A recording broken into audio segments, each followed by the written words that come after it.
আসসালামু আলাইকুম। আমি আমানুল্লাহ হৃদয়। আমি একজন খামার ব্যবসায়ী। আমার খামারের নাম হচ্ছে স্বপ্ন একুয়ারিয়াম ডেয়ারি। আমার বাড়ি আরো কুমিল্লা জেলার আরো চৌদ্দগ্রাম জোরে। থানার গণপতি ইউনিয়নের বুধুরা গ্রামে। আমি বিগত অনেক বছর যাবৎ আমার পাশে যে ফিশারি প্রজেক্ট আছে এখানে মাছ চাষ করে আসতেছি। এখানে আমার মাছ চাষ সহ পাশাপাশি আমার গরুর খামার সহ আমার খামার বিজনেস মোটামুটি আমি খামার নির্ভরই বলতে পারেন।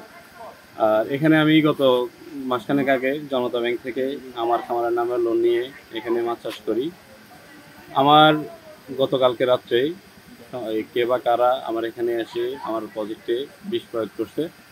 আমি সকালবেলা ঘুম থেকে উঠে দেখি যে আমার এখানে মাছ মারা আছে। পরে আমি আমার এলাকার অন্য ব্যক্তিদেরকে ডেকে এনে ওনাদেরকে দেখাই। দেখানোর পরে আমি মাছগুলা মরা মাছ কিছু উপরে তুলি। এরপরে আমি থানায় অবহিত করি, 999 ফোন করছি। আমাদের লোকাল থানাতে ফোন করার পরে আমাদের কঙ্কাবাদ পুলিশ ফাঁড়ির ইনচার্জ জয় স্যার উনি ফোর্স পাঠাইছে। পাঠানোর পরে ওনারা এসে এগুলো দেখছে, সরজমিনে দেখছে।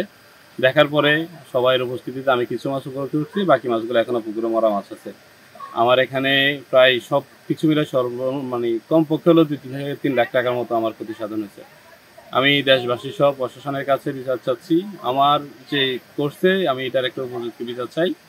আর আমার এখানে আমার এলাকায় আমার কারোর সাথে কোনো বিরোধ নাই, শুধু 2টা ফ্যামিলির সাথে আমার অনেকদিন যাবৎ বিরোধ চলতেছে। আমার এই প্রজেক্টটা নিয়েও গত 12 জুন আমার এখানে কিছু দুর্বৃত্ত এলাকার ওরা সন্ত্রাসী, চিহ্নিত সন্ত্রাসী এলাকার ওরা আমার 12 জুন আমার প্রজেক্টে গত সবজি প্রজেক্ট ছিল পাশের জমিটাতে, ওটাতে হামলা করছে।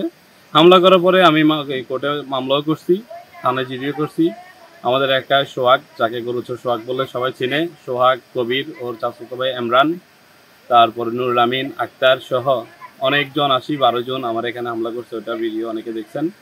আর এরপর আমি কোর্টে মামলা করছি, মামলার কপিগুলো আমার কাছে আছে। ওরা আমার ক্ষতি করবে বলে বিভিন্ন মাধ্যমে বিভিন্ন সময়ে হুমকি ধমকি দিয়ে আসছিল। এটা আমার এলাকার মানুষদেরকে জিজ্ঞেস করে জানতে পারবেন, আমার প্রতিবেশী আছে ওদেরকে জিজ্ঞেস করে জানতে পারবেন।